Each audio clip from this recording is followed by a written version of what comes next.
Hello, Libra. This is going to be your weekly tarot and oracle forecast. If it's meant for you, it's meant for you. We're going to take a look at the energies for the upcoming week, break it down, and let you know how to navigate. So typically I do these readings as a general collective reading, but I've had requests for specific zodiac signs. So Libra, this video is for you, Libra sun, moon, rising, and Venus signs. If you'd like to check out your other placements, please check out my other videos. So let's take a look at some overall themes and messages for this week. Last week we had the full moon in Leo. It was super intense, emotional, erratic, really just all over the place. And I can even see that reflected in the weather. I don't know about where you live, but right now I'm in Toronto, Canada, and we're getting up to 50 centimeters of snow. It's crazy. So if you hear beeping in the background, those are snow removal vehicles trying to clear this mess out. It's unbelievable. I feel like I'm in a snow globe right now. So let's take a look at these overall themes and messages. I'd also love to know your word of the day. How are you feeling? Now, we have agate energy, healthy body. Have you been wanting to focus on your physical health? Let's see. What else do we need to know about that energy? Whole heart. Interesting. Devote yourself to your endeavors without concern. Committing helps you grow. That's a bit tough for Libra. And I say this to you with love. You know, Libras are all about balance, right? And sometimes they have a hard time committing to something, you know, because they want to keep the peace. They want to keep everybody happy. They want to please everybody. And sometimes that gets in the way of committing to something specifically because there's always an outside influence that's coming in, you know. I feel like when I see the healthy body card and the whole heart card, it's almost like saying, focus on you, focus on your health, not even just your physical health, your mental health, your spiritual health. It's something that is unique to you and only you can protect it. So let's see what else you need to know. Share your voice. Not surprised. I've seen this card earlier today. And I keep referencing the High Priestess because the High Priestess card in tarot is all about self-expression and the throat chakra. I just posted a video about the High Priestess. You might want to check it out. It's my series, Learning Tarot for Self-Development. This says, come out of the cave. Persecution and expression. It may have been in the past that when you spoke up, you felt persecuted. And now this is saying it's time to express yourself. Don't worry about what everybody else is saying and doing. They need to look out for you. All right, let's take a look. Let's see what's going on currently for this week. And we have here the Page of Wands, throwing caution to the wind and enjoying life. Not worrying so much, like I said, about everybody else. Do for you. Now with that, we have here the World, completion of a cycle. The old you doesn't exist the same way anymore. You're different and you feel different. You know that you feel different in your heart, your whole heart, right? You're ready to express yourself in ways that you haven't before. Now, the potential or challenge here is the Strength card, the Leo energy, strength and the courage to push yourself forward. You're digging deep this week to make those changes, to start something new. And I know you might be looking for clarity, and that's okay, but don't spend your time constantly researching and reading the fine print. You want to be more adventurous. Now, what should you focus on this week? The Emperor, making power moves. You're here to play chess, not checkers. Now, the Emperor is ruled by Aries, and Aries is your sister sign, or you share the same axis. Essentially, I need you to dig into that side of you where you're going to make those power moves. You're going to be decisive.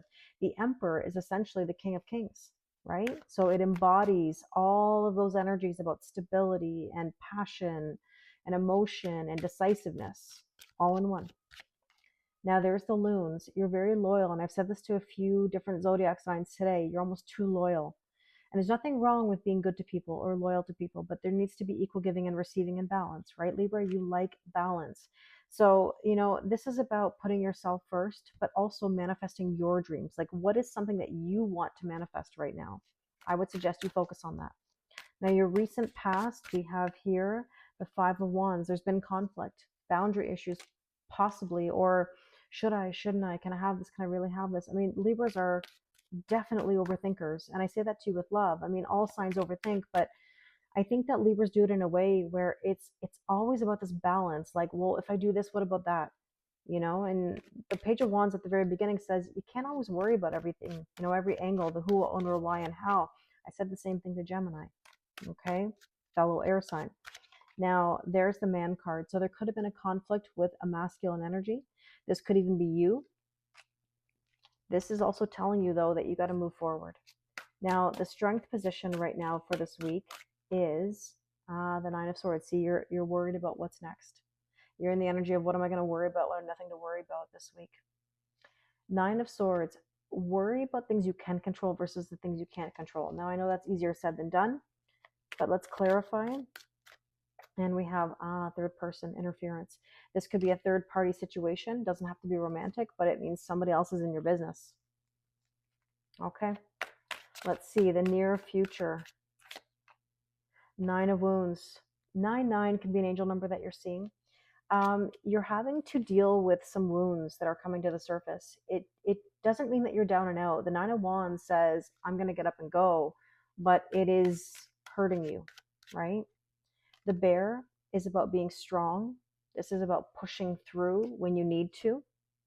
And the suggested approach with all of this energy is the Seven of Wands. Are you ready to stand up?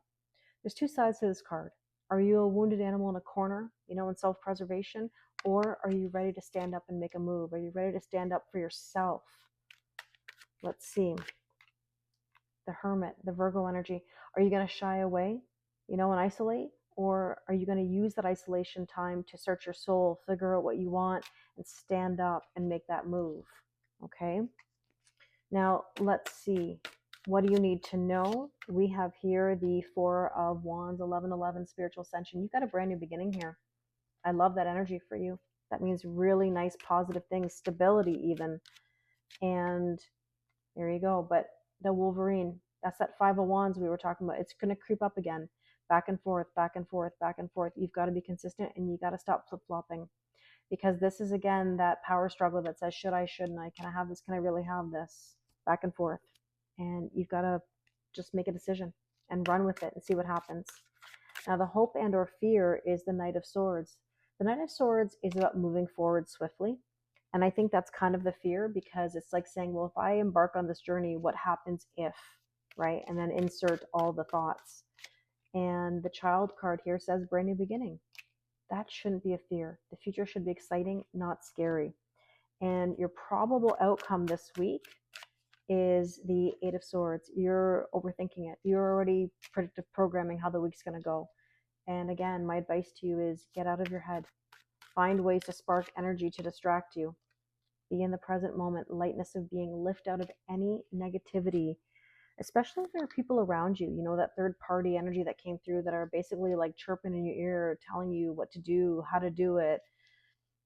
It's almost like there's a boundary, a real solid boundary that needs to be made here or enforced. So let's take a look at what the Power of Surrender cards say, and it already popped over. Surrender to prayer. Prayer is essentially manifestation. Give yourself over completely to prayer. When you pray from your heart, you'll be heard throughout the universe, and answers and support will arrive. Now, interestingly enough, what did we see at the very beginning? Whole heart. Do you wholeheartedly believe, right? That's the manifestation aspect of the Magician card. That video might have something in it for you, so I would recommend watching it. If you'd like to do a personal reading with me, the link is in my bio. Thank you so much for watching, and I wish you an amazing week.